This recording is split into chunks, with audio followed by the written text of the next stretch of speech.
Hello बच्चों, स्वागत है आप सबका हमारे आज के इस नए लेक्चर में। अभी तक हमने दो चैप्टर बहुत बढ़िया तरीके से पढ़ लिए हैं। पूरा रियल नंबर्स, पूरा पॉलिनोमियल्स मैंने आपके लिए कंप्लीट कर दिया है। टॉपिक आप बच्चों डाल लेंगे pair of linear equations in two variables.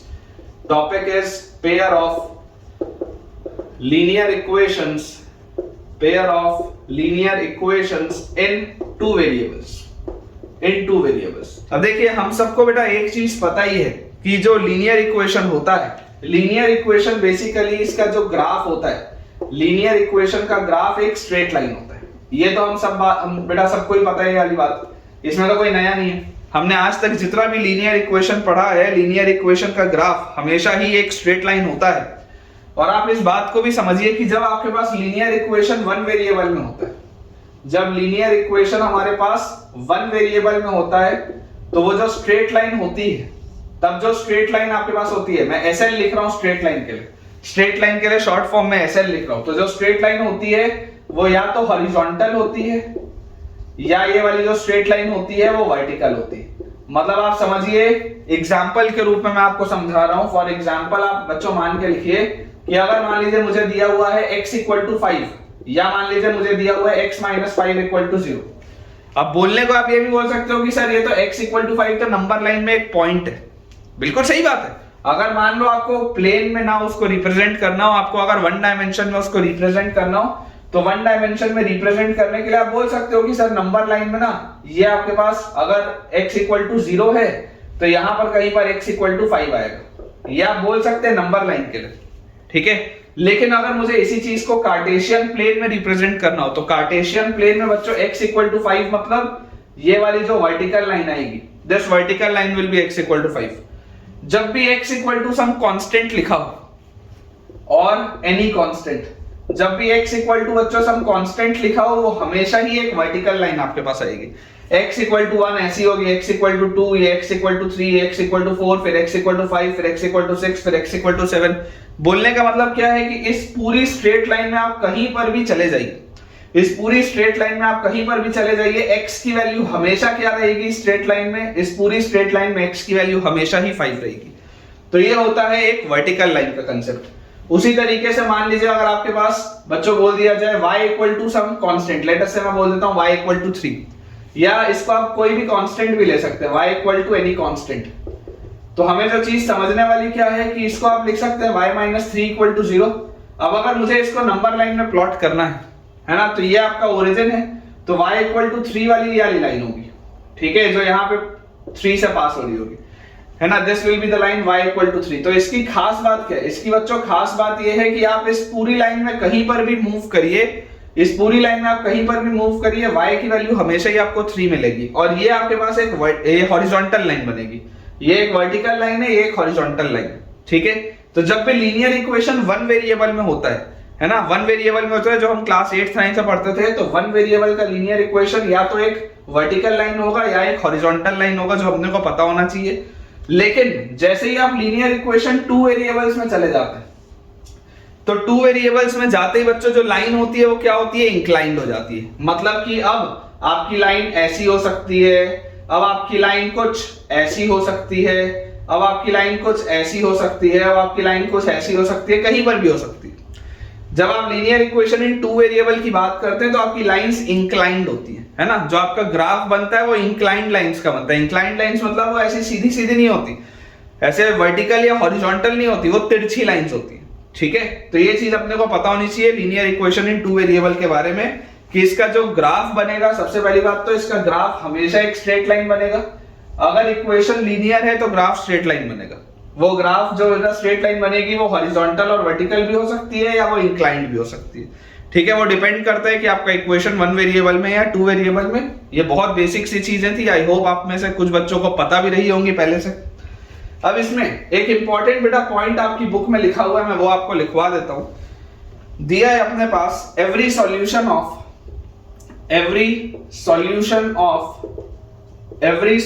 Of जितने भी इंपॉर्टेंट पॉइंट्स हैं आपकी एनसीईआरटी के, मैं सारे बेटा थ्योरेटिकल पॉइंट्स भी आपको लिखा दूंगा, क्योंकि पता नहीं वन मार्कर में क्या आ जाए। तो लिखिए every solution of the equation is a point, every solution of the equation is a point on the line is a point on the line representing it, is a point on the line representing it. इसका मतलब क्या है? is a point on the line representing it. What is the meaning of the statement? इस statement का बच्चों मतलब ये है कि आप इमेजिन करिए कि अगर आपने ये अपना कार्टेशियन प्लेन बनाया, ठीक है, ये कार्टेशियन प्लेन आपने बनाया। आपको एक चीज मैं और बता देता हूं, जनरली लोग बताते नहीं है। ये जो y एक्सिस है, इस y एक्सिस का इक्वेशन होता है x इक्वल टू 0। कभी भी अगर x इक्वल टू 0 बोला जाए तो x इक्वल टू 0 मतलब y एक्सिस होता है, हमें पता होना चाहिए, क्योंकि इस पूरी लाइन में x की वैल्यू हमेशा ही 0 है। देख लो, जब x इक्वल टू कांस्टेंट होता है तो एक आपके पास वर्टिकल लाइन बनती है ना, ये भी तो वर्टिकल लाइन है। और ये वाली बेटा जो लाइन है जिसको आप हमेशा से x एक्सिस पढ़ते आए हो, x एक्सिस का इक्वेशन होता है y इक्वल टू 0। मतलब आप मानिए अगर कभी भी y इक्वल टू 0 बोला जाए कि y इक्वल टू 0 कौन सी स्ट्रेट लाइन होती है, तो y इक्वल टू 0 का मतलब होता है x एक्सिस, क्योंकि आप इस पूरी लाइन में कभी भी बेटा जाएंगे तो y की वैल्यू हमेशा ही आपको 0 मिलेगी। ठीक है, अब अगर ये मैंने कार्टेशियन प्लेन अपना बना लिया है, मुझे बोला जा रहा है every solution of the equation is a point on the line representing it. आप इमेजिन करिए अगर मेरे पास एक लीनियर इक्वेशन हो, लेट अस से मैं बोलता हूं एक लीनियर इक्वेशन है मेरे पास 2x प्लस 3y प्लस 5 इज इक्वल टू 0। ठीक है, मान लेते हैं अपने पास ये एक लीनियर इक्वेशन है और इस लीनियर इक्वेशन का कुछ इस तरीके का मेरे पास एक ग्राफ बना हुआ है। इस लीनियर इक्वेशन का कुछ इस तरीके का मेरे पास एक ग्राफ बना हुआ है। देखिए एक टिल्टेड मैंने लाइन आपके लिए बनाई है। अब अगर मैं यहां पर बोलता हूं कि इसके ऊपर कोई भी एक पॉइंट लाया करता है तो इसका मतलब क्या है? इसका बेटा मतलब ये कि अगर इसके ऊपर कोई भी एक पॉइंट लाया कर रहा है तो every solution of the equation, इस इक्वेशन के जो भी सॉल्यूशंस होंगे, जैसे देखो आपको दिखाई दे रहा है कि आप x की वैल्यू -1 और y की वैल्यू -1 अगर रखोगे तो x की वैल्यू -1 और y की वैल्यू -1 रखने पर ये वाला इक्वेशन सेटिस्फाई हो रहा है। देख लो, आप x की वैल्यू -1 रखोगे तो -2, y की वैल्यू -1 रखोगे तो -3 plus 5 is equal to 0। Satisfy हो गया। तो क्या बोला जा रहा है? Every solution of the equation, every solution of the equation is a point on the straight line representing it. अगर मान लीजिए ये आपके पास एक इक्वेशन था, इस इक्वेशन का ये एक सॉल्यूशन है, इस इक्वेशन का बच्चों ये एक सॉल्यूशन है, तो ये जो सॉल्यूशन होगा इसका मतलब क्या है? जो स्ट्रेट लाइन होगी आपकी, उस स्ट्रेट लाइन में ये वाला सॉल्यूशन कहीं ना कहीं पे लाई करता होगा। तो आप देख भी सकते हैं, देखिए अगर मैं -1 का -1 की बात करूं तो -1 का -1 यहां पर कहीं पे होगा, -1 का -1 यहां पर कहीं पे होगा। तो ये जो पॉइंट है, ये वाला पॉइंट जो इस इक्वेशन का सॉल्यूशन है, सॉल्यूशन होने का मतलब ही क्या है कि उस इक्वेशन के करस्पॉन्डिंग जो स्ट्रेट लाइन होगी ये पॉइंट उस पर लाई कर रहा होगा। दोबारा बोलता हूं, दोबारा बेटा मैं बोलता हूं, बहुत ध्यान से सुनिएगा, बहुत इंपॉर्टेंट ये पॉइंट है। कोई भी जो लीनियर इक्वेशन होता है, लीनियर इक्वेशन एक स्ट्रेट लाइन को रिप्रेजेंट करता है, ये बात है।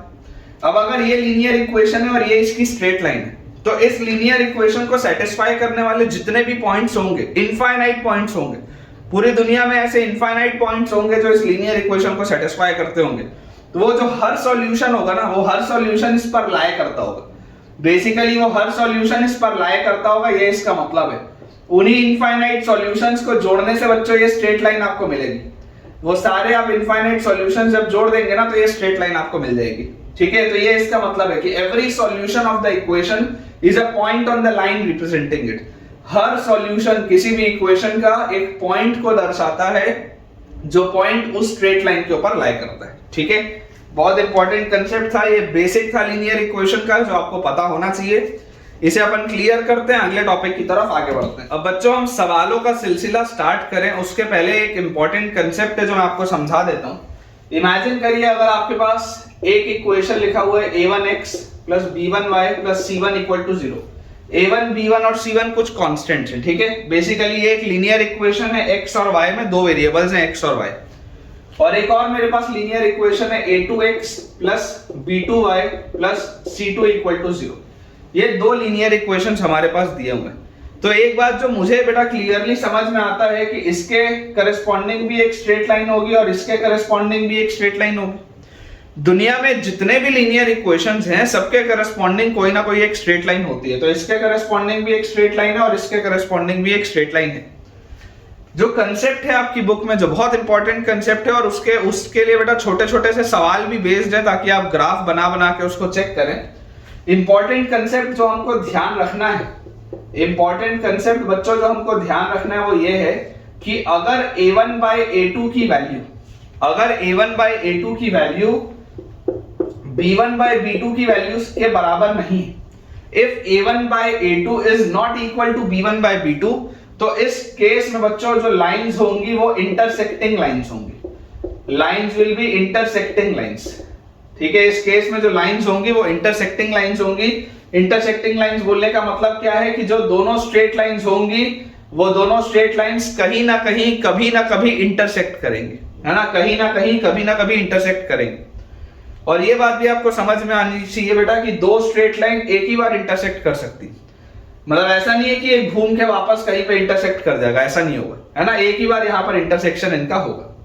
तो ये एक अपने को इंपॉर्टेंट चीज है जो समझ में आनी चाहिए।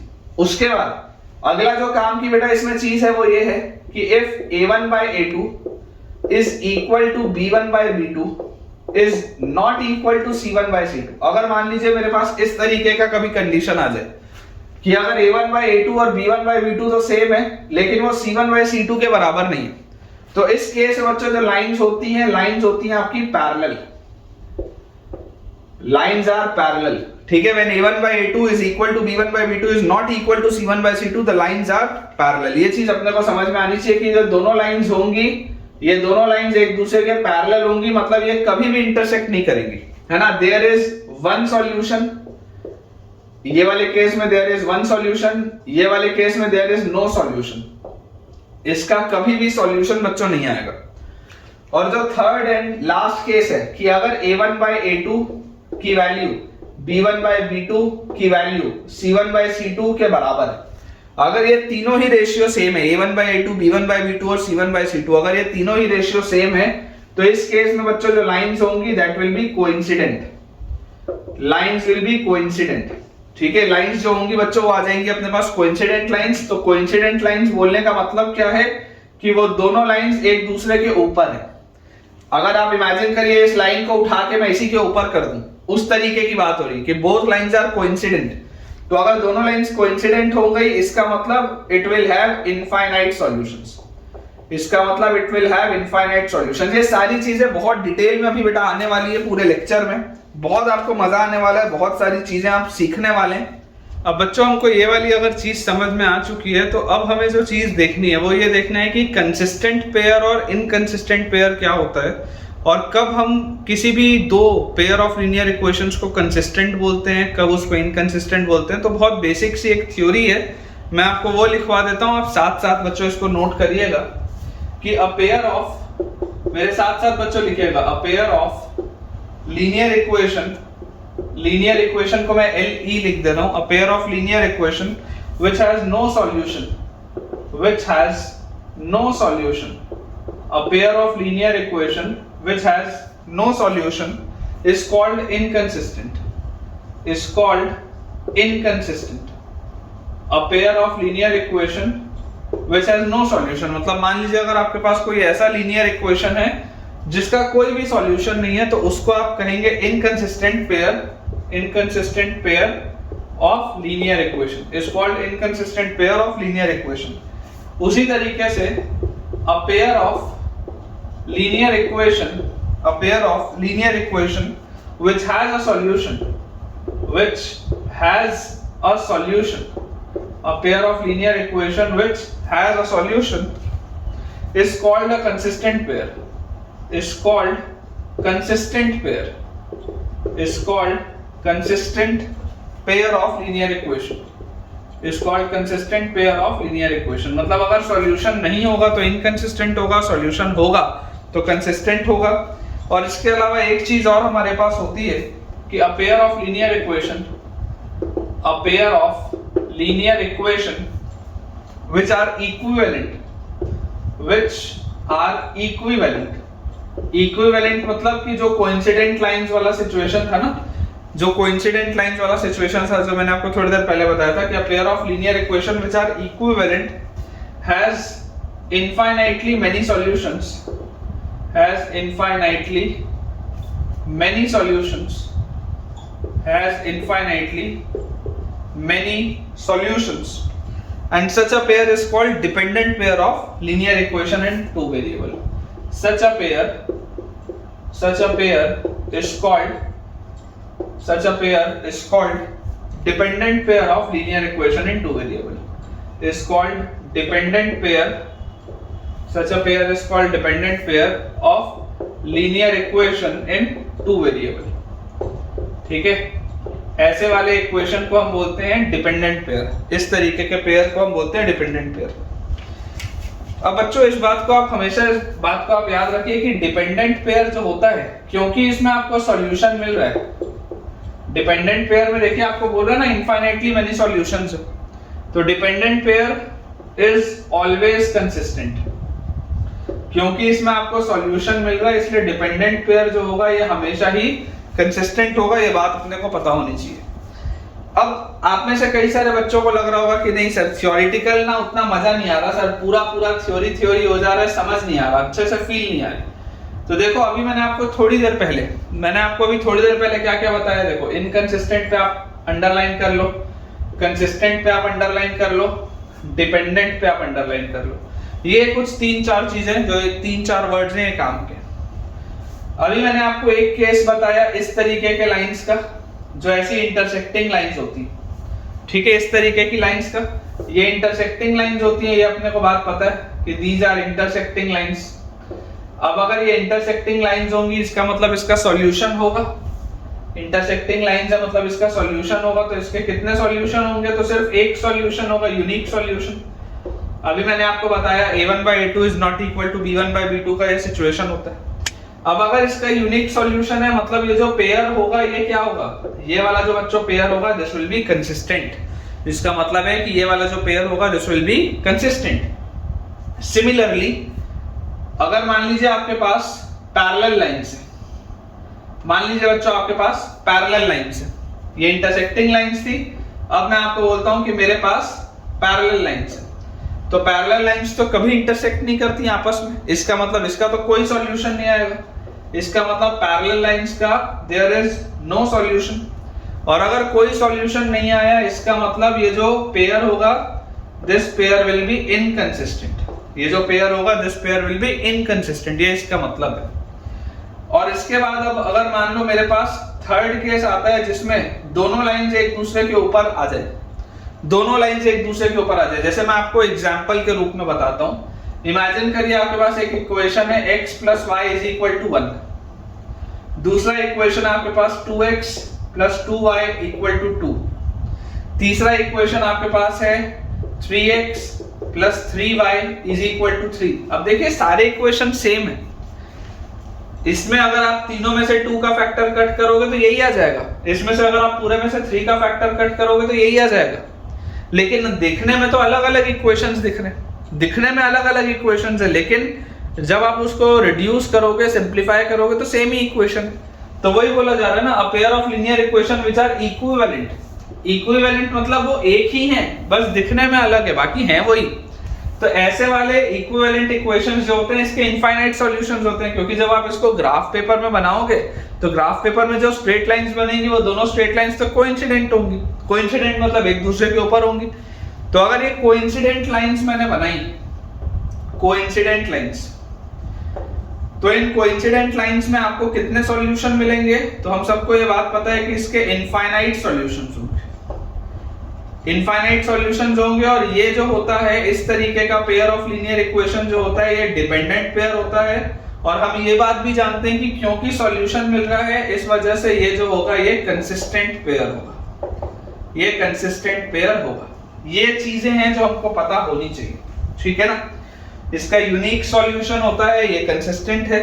इसका कोई सॉल्यूशन नहीं होता, ये इनकंसिस्टेंट है. और ये डिपेंडेंट पेयर है, इसके इनफाइनाइट सॉल्यूशंस हैं. और ये भी जो बच्चों है ये आपके पास कंसिस्टेंट है. सो ठीक है बच्चों, आज का इंट्रोडक्टरी लेक्चर था. तो आज हम कोई सवाल की प्रैक्टिस नहीं करते. मैंने आपको बेसिक सी बस थ्योरी आज बताई है. मिलेंगे आपसे अगले लेक्चर में जिसमें मैं आपको थ्योरेटिकल एस्पेक्ट्स तो कवर करा ही दिया हूं. हम क्वेश्चंस की प्रैक्टिस करेंगे, कुछ सॉल्व्ड एग्जांपल्स देखेंगे, एक्सरसाइज के क्वेश्चंस देखेंगे. और मैं आपको बच्चों एक बात और बता दूं कि क्योंकि एनसीईआरटी के अलग अलग एडिशंस होते हैं तो ये वाला जो पूरा कंटेंट है वो 2023-24 की जो एनसीईआरटी बुक है, जो एकदम न्यू बुक है, जो अपडेटेड बुक है, उसके हिसाब से कंटेंट आपको पूरा मिलेगा. लेकिन अगर आप इस एनसीईआरटी बुक को लास्ट ईयर की एनसीईआरटी बुक से कंपेयर करेंगे तो थोड़ा सा क्वेश्चंस ऊपर नीचे हो गए हैं, सिक्वेंसिंग उनकी अलग हो गई है, कोई सवाल सॉल्व्ड एग्जाम्पल में हो गए जो पहले एक्सरसाइज में थे, तो थोड़ा बहुत वो हो सकता है। लेकिन ये वाला जो कंटेंट है, ये वाला पूरा कंटेंट मैंने डिजाइन किया है 2023-24 की एनसीईआरटी को लेकर, जो कि अपडेटेड एनसीईआरटी। तो मिलते हैं आपसे अगले लेक्चर में। मुझे उम्मीद है कि आपको आज का इंट्रोडक्टरी लेक्चर बहुत बढ़िया से समझ में आया होगा। कोई भी अगर आपको डाउट हो तो जल्दी से इस वीडियो में कमेंट करके पूछ लें, और अगर आपको ये वीडियो अच्छा लगा है तो जल्दी से इसे लाइक करें, चैनल को सब्सक्राइब करें, और अपने सारे फ्रेंड सर्कल में क्लास 9th के एंड 10th के इस वीडियो को और इस चैनल को रेफर करें, ताकि उन सबकी पढ़ाई बहुत बढ़िया तरीके से हो पाए। और साथ ही साथ डिस्क्रिप्शन बॉक्स को जरूर देखें, उसमें हमारे सोशल मीडिया के बहुत सारे हैंडल्स हैं, उन्हें भी आप ज्वाइन करें ताकि आपको एक अच्छा कंटेंट मिल पाए। Thank you.